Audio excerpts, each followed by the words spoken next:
everyone, I'm JD from Willowbound Journals. Welcome back to my channel. Here is a journal that I am working on. It has a wallpaper cover and I've gone with a botanical theme and a bit of a bird theme. And I've got all of my pages ready and ordered and everything. Now I just need to add all of my embellishments. And so in this video, I am going to show you how I arrange pockets on the page ready to be sewn in. And I'll talk through my process about how I do it and why I place things where I place things and all that kind of thing. So I've just got all of my pieces of ephemera around me. There's some tags, some Polaroid journal cards, some Project Life journal cards, got some index cards, some of the vintage postcard printables. There are some handmade envelopes and bags using beautiful napkins. There's some fabric and lace, and I've also got a glassine envelope. And yeah, so I'm just arranging everything around me so that I can easily see what I've got to work with. And now what I'm doing is I'll go through each page in the journal, page by page, and I'm just going to place all these different things in the journal. So starting from the front, I'm placing one of the postcards at the bottom to be a corner pocket at the bottom. And then I've got a Polaroid up there in the top corner. So what I'm kind of trying to do is alternate between top and bottom pockets so that it doesn't become too bottom heavy and like really chunky at the bottom but thin and narrow at the top.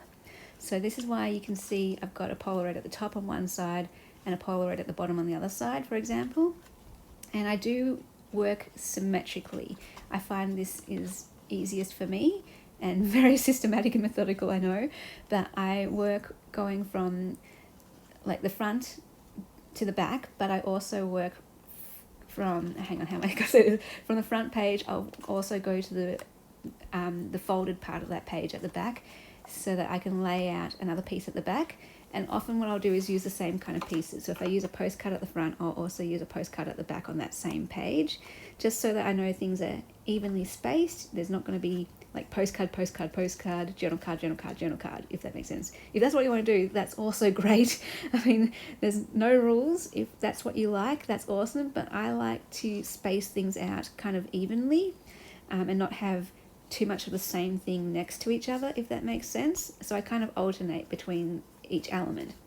My pockets are going to be mainly the Polaroids, the tags, and the postcards, and then I'll have more interesting pockets or novelty pockets, meaning different, breaking up that pattern with the fabric, with the envelopes, with the bags, that kind of thing. So I'll put like a postcard, then a Polaroid, then a tag, and then I'll put a fabric pocket, for example, and then I'll go back to maybe a Polaroid, a postcard, Polaroid tag, because I also, as much as I also like spacing things out evenly, I don't want to fall into a set pattern. Again, if you want to go that way, that's awesome as well. No rules.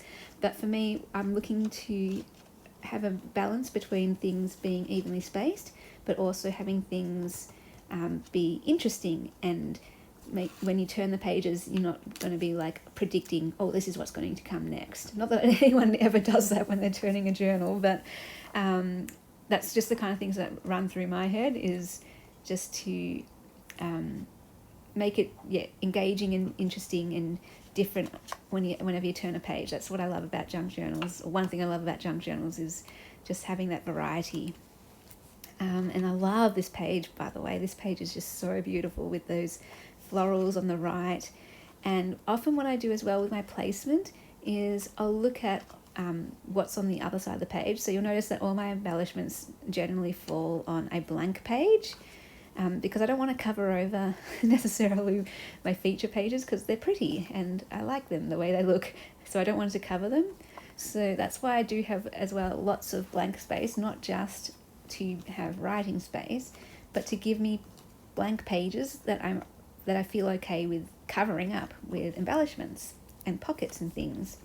And so what I will then do is I'll look at what's on the feature page, what's on the page that has decoration or a picture on it, and I'll try to find a suitable pocket or piece that matches it, for example. So with this page, I feel like these postcards work well with that floral illustrated image because I don't know, they're kind of similar, but one is black and white and one's colour, so that it has that nice contrast, if that makes any sense.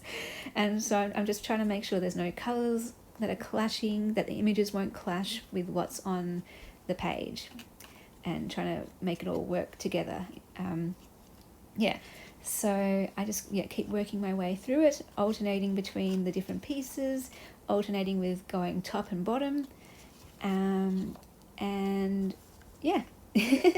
So I hope just sharing my method by speaking it out and also just showing it is helpful. So again, here you can see I've got the Polaroid, and one is at the top and one is at the bottom, and that is my first pass through. So now what I will do is go through it again and find any gaps or find any places where I feel like it's just calling for something to be on it. And so this often means that I will then do a pocket on both sides of a page. So sometimes I only embellish one side of the page. Other times I will go ahead and embellish two sides of the page. And so then what I'm thinking about, just a little tip when you take it to your sewing machine, is make sure you sew the piece that won't cut off a pocket first. So for example, with this piece here, actually no, I didn't have anything that's going to cut off anything, but if I was to sew across the middle of a page, for example, to add a pocket, then I would sew that one first before I sewed the other pocket on the other side, because then you're closing up that pocket. So you just got to be a bit conscious of where you're placing the pockets on both sides of the page to know which one to sew first. Sometimes I've made the mistake of sewing the wrong one on first, and then I've had to change the placement of a pocket. And often what I'll do as well is, if I'm going to be doing a pocket on both sides of the page, I'll put one at the top and one at the bottom so that it's not going to be too chunky in one area. But again, I break that pattern as well, so I don't always hold to that pattern necessarily. Here I want to add a little flip, so just cutting this fabric to size. It's a bit wonky, so I'll just make that a bit straighter, and for the flip I'll just sew along the top edge, and that way it can lift up and you've got a space for some secret journaling. Really, really pretty fabrics. I definitely wanted to include some of that eyelet fabric and that blue lace. It's just so pretty as a pocket.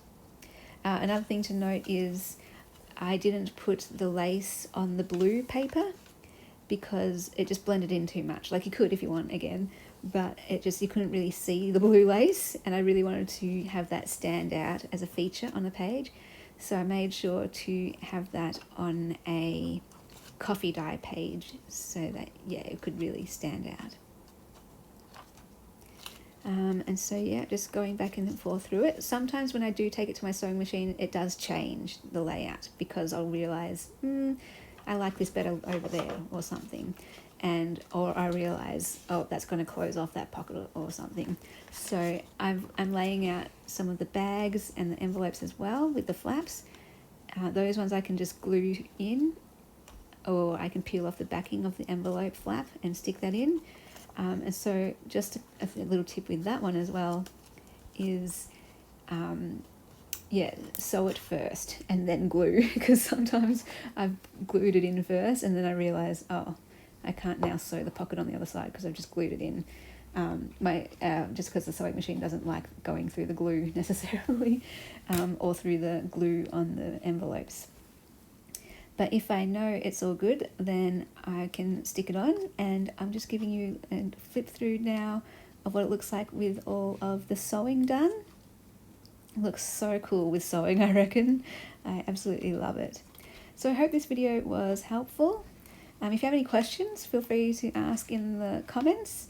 And all I need to do now is bind this journal and then add all the ephemera to the pockets, and I will actually, yeah, I've already filmed it. So what I'm going to do is I've filmed the binding and adding all of the things to the pockets, but I'll put that one over on Patreon to give them a bit of a perk and reward to thank them for their amazing support. So that will go over there.